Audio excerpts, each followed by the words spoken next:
ଜୟ ଜଗନ୍ନାଥ। ଶୁଭ ସକାଳ ଦର୍ଶକ ବନ୍ଧୁ। ଚାଲନ୍ତୁ ଆଜି ଦିନର କିଛି ଗୁରୁତ୍ୱପୂର୍ଣ୍ଣ ଖବର ଉପରେ ନଜର ପକାଇବା। ତା ପୂର୍ବରୁ ଆମ ଚ୍ୟାନେଲକୁ ନୂଆ ଆସିଥିଲେ ଚ୍ୟାନେଲକୁ ସବସ୍କ୍ରାଇବ୍ କରି ପାଖରେ ଥିବା ବେଲ୍ ଆଇକନକୁ କ୍ଲିକ୍ କରି ନିଅନ୍ତୁ। ପ୍ରଥମ ଖବର, ସୁଭଦ୍ରା ଟଙ୍କାକୁ ନେଇ ବଡ଼ ଖବର।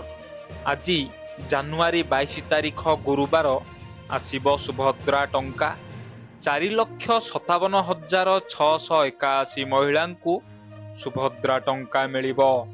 ନୂଆ 1,78,398 ଜଣଙ୍କୁ ସାମିଲ କରାଯାଇଥିବାରୁ ସେମାନେ ପାଇବେ ପ୍ରଥମ କିସ୍ତି।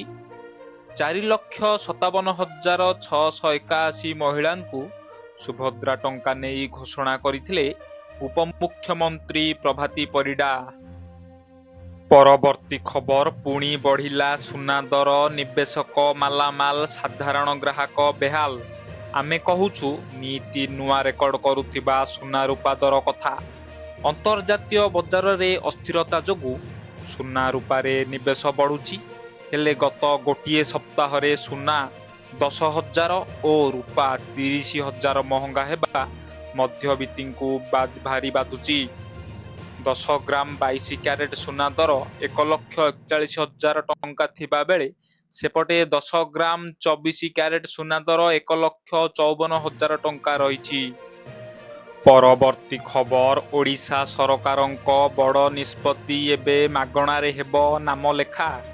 ରାଜ୍ୟରେ ଶିକ୍ଷା ହାର ବଢ଼ାଇବା ଏବଂ ସମସ୍ତଙ୍କ ପାଇଁ ଶିକ୍ଷା ସୁନିଶ୍ଚିତ କରିବା ଲକ୍ଷ୍ୟରେ ଓଡ଼ିଶା ସରକାର ଏକ ଗୁରୁତ୍ୱପୂର୍ଣ୍ଣ ପଦକ୍ଷେପ ଗ୍ରହଣ କରିଛନ୍ତି। ବିଦ୍ୟାଳୟ ଛାଡ଼ିଥିବା ଏବଂ ସ୍କୁଲ ଯାଉନଥିବା 14ରୁ 18 ବର୍ଷ ବୟସ୍କ ପିଲାମାନଙ୍କ ପାଇଁ ନାମଲେଖା ଏବଂ ପରୀକ୍ଷା ଫିସ୍ ଛାଡ଼ କରିବାକୁ ସରକାର ନିଷ୍ପତ୍ତି ନେଇଛନ୍ତି। ରାଜ୍ୟ ମୁକ୍ତ ବିଦ୍ୟାଳୟ ଶିକ୍ଷା ସଂସ୍ଥାନରେ ନାମ ଲେଖାଉଥିବା ଛାତ୍ରଛାତ୍ରୀମାନେ ଏହି ସୁବିଧା ପାଇପାରିବେ। ଏଥିପାଇଁ ବିଦ୍ୟାଳୟ ଓ ଗଣଶିକ୍ଷା ବିଭାଗ ପକ୍ଷରୁ ବିଧିବଦ୍ଧ ଭାବେ ବିଜ୍ଞପ୍ତି ପ୍ରକାଶ ପାଇଛି। ପରବର୍ତ୍ତୀ ଖବର, ବନ୍ଦ ହେବ କି ଦୁବାଇକୁ ସିଧା ବିମାନ? ଭୁବନେଶ୍ୱରରୁ ଦୁବାଇକୁ ସିଧା ବିମାନକୁ ନେଇ ମୁଖ୍ୟ ଶାସନ ସଚିବକୁ ଚିଠି। ୟୁଏଇରେ ଥିବା ଓଡ଼ିଆ ସମାଜ ପକ୍ଷରୁ ଲେଖାଯାଇଛି ଚିଠି। ଆସନ୍ତା 30 ମାର୍ଚ୍ଚ ପରେ ଇଣ୍ଡିଗୋର ସିଧା ବିମାନ ପାଇଁ ବୁକିଂ ହେଉନି। ଏହାକୁ ନେଇ ଆଶଙ୍କାରେ ଦୁବାଇ ସମେତ ୟୁଏଇରେ ଥିବା ପ୍ରାୟ 40,000 ଓଡ଼ିଆ। କାରଣ ଭୁବନେଶ୍ୱରରୁ ଦୁବାଇ ସିଧା ବିମାନ ଉପରେ ସମସ୍ତେ ନିର୍ଭର କରିଥାନ୍ତି। ପରବର୍ତ୍ତୀ ଖବର, ରାସ୍ତାରୁ ହଟିବ ଡିଜେଲ ଚାଳିତ ଆମ ବସ୍। ଡିଜେଲ ଚାଳିତ ଆମ ବସ୍କୁ ହଟାଇବାକୁ ରାଜ୍ୟ ସରକାର ନିଷ୍ପତ୍ତି ନେଇଛନ୍ତି। ଏଣିକି ରାସ୍ତାରେ ଗଡ଼ିବ କେବଳ ଇଭି ବସ୍। ବର୍ତ୍ତମାନ ଯେତେ ସବୁ ଡିଜେଲ ଚାଳିତ ବସ୍ ରହିଛି ତାକୁ ଧୀରେ ଧୀରେ ସ୍କ୍ରାପ୍ କରାଯିବା ସହିତ ଇଭି ବସ୍ ଅଣାଯିବ ବୋଲି କହିଛନ୍ତି ନଗର ଉନ୍ନୟନ ମନ୍ତ୍ରୀ କୃଷ୍ଣଚନ୍ଦ୍ର ମହାପାତ୍ର। ସେହିପରି ଆହୁରି କହିଛନ୍ତି, ଏଣିକି ଆମ ବସ୍ ମହିଳାମାନେ ଚଳାଇବେ। ପରବର୍ତ୍ତୀ ଖବର, ବାଂଲାଦେଶକୁ ଆଇସିସିର ଚେତାବନୀ, ମ୍ୟାଚ୍ ପାଇଁ ଭାରତ ନ ଆସିଲେ ବିଶ୍ୱକପରୁ ହେବ ବିଦା। ଆନ୍ତର୍ଜାତୀୟ କ୍ରିକେଟ ପରିଷଦ ଆଇସିସି ବାଂଲାଦେଶ କ୍ରିକେଟ ବୋର୍ଡ ବିସିବିର ଆବେଦନକୁ ଖାରଜ କରିଛି। ଆଗାମୀ ଟି20 ବିଶ୍ୱକପରେ ବାଂଲାଦେଶ ତାର ସମସ୍ତ ମ୍ୟାଚ୍ ଭାରତ ବାହାରକୁ ସ୍ଥାନାନ୍ତର କରିବାକୁ ଆଇସିସି ନିକଟରେ ଅନୁରୋଧ କରିଥିଲା। ଆଉ ଏହି ଆବେଦନକୁ ଆଇସିସି ଖାରଜ କରିଛି। ତେବେ ବାଂଲାଦେଶ ପକ୍ଷରୁ କରାଯାଇଥିବା ଆବେଦନକୁ ନେଇ ଭୋଟିଂ କରାଯାଇଥିଲା, ଯେଉଁଥିରେ ବାଂଲାଦେଶ କ୍ରିକେଟ ବୋର୍ଡକୁ ପରାଜୟ ବରଣ କରିବାକୁ ପଡ଼ିଥିଲା।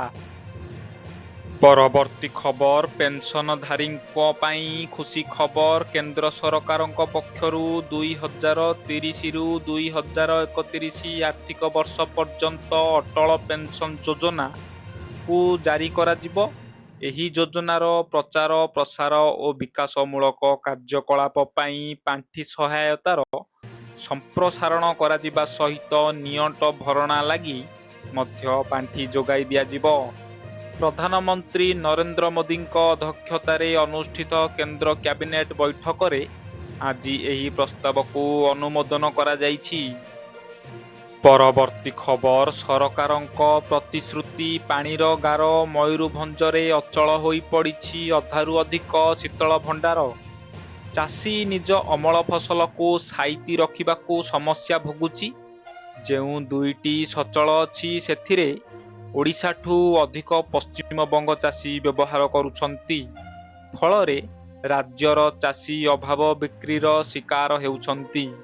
ଖାଉଟି ଅଧିକ ଦରରେ ପନିପରିବା କିଣୁଛନ୍ତି, ଯାହାକୁ ନେଇ ଦେଖାଦେଇଛି ତୀବ୍ର ଅସନ୍ତୋଷ। ପରବର୍ତ୍ତୀ ଖବର ନବୀନ କଲେ ବଡ଼ ଖୁଲାସା ବିଜେଡିରୁ ପାଟକୁରା ବିଧାୟକ ଅରବିନ୍ଦ ମହାପାତ୍ରଙ୍କ ନିଲମ୍ବନକୁ ନେଇ ଉଠିଛି ପଡ଼ୁଛି ରାଜ୍ୟ ରାଜନୀତି। ଏହାକୁ ନେଇ ନେତାଙ୍କ ପକ୍ଷରୁ ବୟାନବାଜି ଜାରି ରହିଛି। କାହିଁକି ଏବଂ କେଉଁ କାରଣ ପାଇଁ ଅରବିନ୍ଦଙ୍କୁ ଦଳରୁ ନିଲମ୍ବନ କରାଗଲା ତାକୁ ନେଇ ଅନେକ ପ୍ରଶ୍ନ ଉଠୁଥିଲା। ହେଲେ ଏହାରି ଭିତରେ ମୁହଁ ଖୋଲିଲେ ନବୀନ। ଅରବିନ୍ଦଙ୍କୁ ନେଇ ଦେଲେ ବିସ୍ଫୋରକ ବୟାନ। କହିଲେ, ଯାହା କରିଛି ଠିକ୍ କରିଛି। ଯିଏ ଲୋକଙ୍କୁ ହଇରାଣ କରିବ ମୁଁ ତାକୁ ଦଳରୁ କାଢ଼ିଦେବି। ଆଉ ଏହାରି ଭିତରେ ସବୁଠାରୁ ବଡ଼ କଥା କହିଲେ, ଖୁବ୍ ଶୀଘ୍ର ଆପଣଙ୍କ ପାଇଁ ଜଣେ ଭଲ ମୁଖିଆ ଆସିବେ।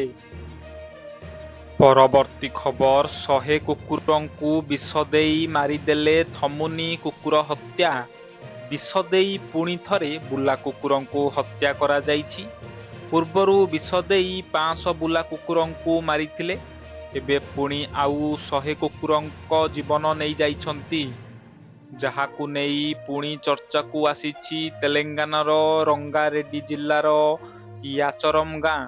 100 ବୁଲା କୁକୁରଙ୍କୁ ବିଷ ଦେଇ ମାରିବା ଅଭିଯୋଗରେ ରାଚାକୋଣ୍ଡା ପୋଲିସ ମାମଲା ରୁଜୁ କରିଛି।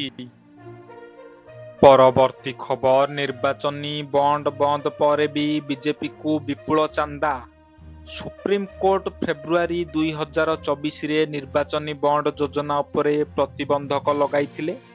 ଏହାପରେ ଆଶଙ୍କା କରାଯାଉଥିଲା ରାଜନୈତିକ ଦଳଗୁଡ଼ିକୁ ମିଳୁଥିବା ଚାନ୍ଦା ହ୍ରାସ ପାଇବ, କିନ୍ତୁ ପରିଣାମ ଓଲଟା ଦେଖିବାକୁ ମିଳିଛି। 2024-25 ବର୍ଷରେ ନିର୍ବାଚନୀ ବଣ୍ଡ ବନ୍ଦ ପରେ ବି ବିଜେପିର ଆୟ ବଢ଼ିଛି। ବିଜେପି 2024-25 ଆର୍ଥିକ ବର୍ଷରେ 6,125 କୋଟିର ସ୍ୱଚ୍ଛକୃତ ଅନୁଦାନ ପାଇଛି, ଯାହାକି ଗତ ବର୍ଷ ମିଳିଥିବା ଚାନ୍ଦାଠାରୁ 54% ଅଧିକ ଅଟେ। ପରବର୍ତ୍ତୀ ଖବର ହୋଲି ଦୀପାବଳିରେ ମାଗଣା ଗ୍ୟାସ୍, ମହଙ୍ଗା ମାଡ଼ରୁ ଆଶ୍ୱସ୍ତି ପାଇବେ ମହିଳାମାନେ। ମହିଳାମାନଙ୍କ ପାଇଁ ଏକ ଖୁସି ଖବର ଆଣିଛନ୍ତି ସରକାର। ଦିଲ୍ଲୀରେ ମହିଳାମାନେ ପାର୍ବଣ ଋତୁ ପୂର୍ବରୁ ଏକ ବଡ଼ ଉପହାର ପାଇବାକୁ ଯାଉଛନ୍ତି। ବଢୁଥିବା ରୋଷେଇ ଗ୍ୟାସ୍ ମୂଲ୍ୟ ସହିତ ପ୍ରତିଦିନ ସଂଘର୍ଷ କରୁଥିବା ପରିବାରଗୁଡ଼ିକୁ ଆଶ୍ୱସ୍ତି ଦେବା ପାଇଁ ଦିଲ୍ଲୀ ସରକାର ହୋଲି ଏବଂ ଦୀପାବଳି ପାଇଁ ମାଗଣା ଗ୍ୟାସ୍ ସିଲିଣ୍ଡର ଯୋଗାଇବାକୁ ନିଷ୍ପତ୍ତି ନେଇଛନ୍ତି।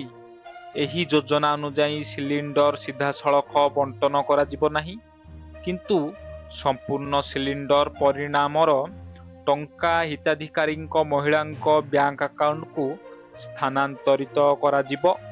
ଏପରି କରିବା ଦ୍ୱାରା କୌଣସି ପ୍ରକାରର ଅସୁବିଧା ହେବ ନାହିଁ।